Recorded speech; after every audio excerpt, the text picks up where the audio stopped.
me, Pudog3, and welcome to this week's weekly upload. I'm in a little more jolly mood this time around because I know what I'm going to talk about this time. So, this week I would like to talk about my top 10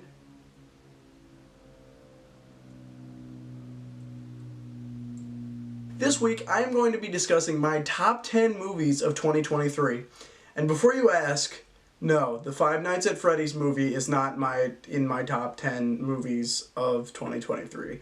I'm sorry, I like the movie, the poster's back there, okay? Sorry, Aiden Avocado. Some movies that did come out last year that I haven't seen, so they're not on the list, but I do want to see. We have movies like Beau is Afraid, Poor Things, Killers of the Flower Moon, and Boy and the Heron.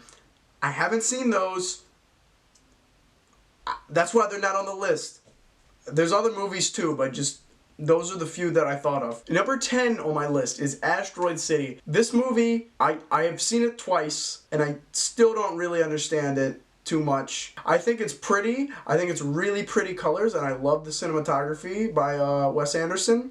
I like the silly little alien guy that shows up at one point.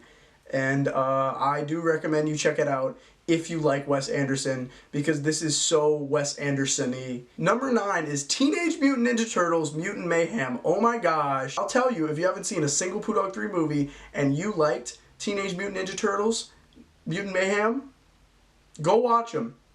We say Skibidi Toilet and Riz and stuff like that. Number 8 on my list is Saw X. I watched the Saw movies so long ago, I barely remember what happened in them.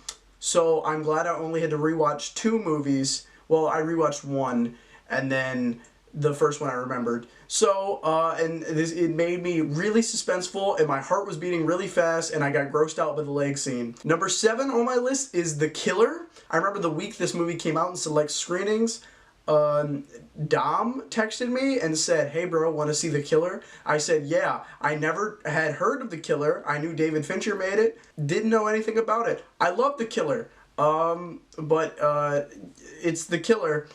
So I heard a lot of people that don't like The Killer and a lot of people that do like The Killer. So that's just how the news goes. Number 6 is Barbie. I really liked Barbie. I've seen it maybe I think 3 times now.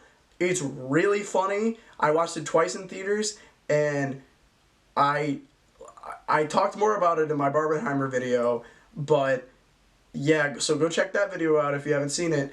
But I really did like Barbie, and oh my gosh, watching it outside of theaters, it still holds up. Number 5 is Spider-Man Across the Spider-Verse. I have a poster for Spider-Man Across the Spider-Verse behind me. I really like that movie, but I also do feel like a little kid when I watch Spider-Man movies, and you could dangle Spider-Man keychains in front of me and I would watch it for hours. Number 4 is Bottoms. I, again, was told by a friend, hey, come watch Bottoms.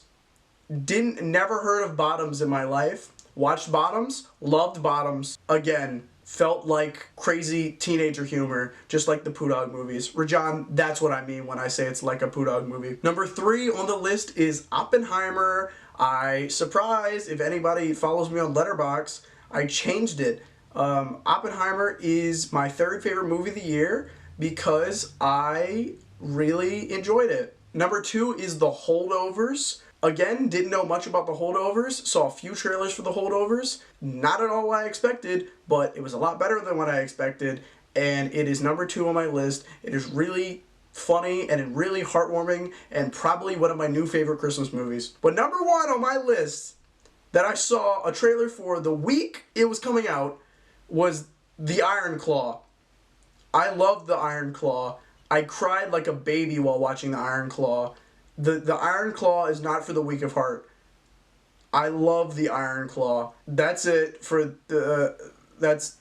see you next week.